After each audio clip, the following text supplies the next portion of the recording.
اعوذ باللہ من الشیطان الرجیم بسم اللہ الرحمن الرحیم۔ سورہ ابراہیم کی ایک آیت پڑھ رہا ہوں، آیت نمبر 12۔ وَمَا لَنَا أَلَّا نَتَوَكَّلَ عَلَى اللَّهِ وَقَدْ هَدَانَا سُبُلَنَا، اور ہم کیوں نہ اللہ پر بھروسہ کریں جبکہ اس نے ہم کو ہمارے راستے بتائے۔ وَلَنَصْبِرَنَّ عَلَى مَا آذَيْتُمُونَا، اور جو تکلیف تم ہمیں دو گے ہم اس پر صبر کریں گے۔ وَعَلَى اللَّهِ فَلْيَتَوَكَّلِ الْمُتَوَكِّلُونَ، اور بھروسہ کرنے والوں کو اللہ ہی پر بھروسہ کرنا چاہیے۔ مختصر اس کی تشریح سن لیجئے۔ اس کے جواب میں پیغمبران الہی نے فرمایا یہ تو بالکل مسلم ہے کہ ہم تم جیسے ہی انسان ہیں، لیکن رسالت نبوت اللہ کا عطیہ ہے، وہ جسے چاہے دے جسے چاہے نہ دے۔ انسانیت رسالت کے منافی نہیں، اور جو چیز تم ہمارے ہاتھوں میں دیکھنا چاہتے ہو اس کی نسبت بھی سن لو کہ وہ ہمارے بس کی بات نہیں۔ ہاں، ہم اللہ تعالیٰ سے طلب کریں گے، اگر ہماری دعا مقبول ہوئی تو بے شک ہم دکھا دیں گے۔ مومنوں کو تو ہر کام میں اللہ تعالیٰ ہی پر توکل ہے، اور خصوصیت کے ساتھ ہمیں اس پر زیادہ توکل اور بھروسہ ہے، اس لیے بھی کہ اس نے تمام راہوں میں سے بہترین راہ، تمام راستوں میں سے بہترین راستہ ہمیں دکھائی دیا اور ہمیں دکھایا۔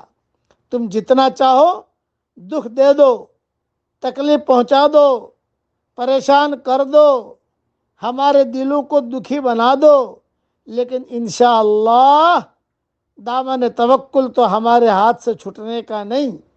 متوکلین کے گروہ کے لیے اللہ تعالیٰ کا توکل کافی اور وافی ہے۔ پیغمبروں نے اپنے مخاطبین سے کہا تھا کہ تمہاری ان باتوں کے جواب میں ہمارے پاس صبر کے سوا اور کچھ نہیں۔ تم غیر بشریت کے سطح پر ہدایت کے طالب ہو، اور خدا نے ہم کو صرف بشریت کے سطح پر ہدایت دینے کی طاقت عطا کی ہے۔ ایسی حالت میں ہم اس کے سوا اور کیا کر سکتے ہیں کہ تمہاری ایذاؤں کو برداشت کریں اور اس سارے معاملے کو ہم اللہ کے حوالے کر دیں۔ آج کل کے بھی جو حالات چل رہے ہیں ہم بھی یہی کہیں گے، وَمَا لَنَا أَلَّا نَتَوَكَّلَ عَلَى اللَّهِ وَقَدْ هَدَانَا سُبُلَنَا وَلَنَصْبِرَنَّ عَلَى مَا آذَيْتُمُونَا وَعَلَى اللَّهِ فَلْيَتَوَكَّلِ الْمُتَوَكِّلُونَ۔ ہمارے پاس تو اللہ پر بھروسہ کے علاوہ اور کوئی چیز نہیں۔ تم ہمیں ستا رہے ہو، کوئی بات نہیں، ہم جو ہے صبر کریں گے، پھر اللہ تعالیٰ خود بدلہ لے گا۔ یہ آج کل کے حالات کے اعتبار سے یہ آیت بہت موضوع ہے۔ اللہ تعالیٰ ہر فرد امت کی پوری حفاظت فرمائے۔ مدینہ منورہ سے سبق دے رہا ہوں، اللہ تعالیٰ، اور تہجد کا وقت ہے، میں یہ دعا کرتا ہوں کہ اللہ تو نے ہمیں مکہ بھی دکھایا، مدینہ بھی دکھایا، ساری خوشیاں دکھائی، اب ایک خوشی ہمیں اور دکھا، اور وہ یہ کہ ہر کچے پکے مکان میں تیرے نبی کا یہ دین ساری دنیا میں پہنچا دے، اور ہم ہماری آنکھوں سے اسے دیکھ بھی لیں۔ ہر کچا پکا مکان تیرے نبی کے دین سے معمور ہو جائے، اور اللہ اس دنیا کے چمن کو تو ایسا چمن بنا کہ ہر آدمی اس سے پھول توڑنے والا بنے اور اس سے فائدہ اٹھانے والا بنے۔ آمین۔ وآخر دعوانا ان الحمدللہ رب العالمین۔ پڑھ لیجئے میرے ساتھ، یا رب لک الحمد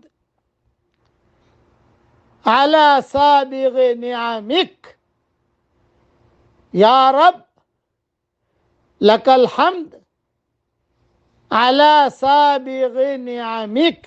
یہ جملہ اللہ تعالیٰ کو بہت پسند ہے، اسے گنگناتے رہو۔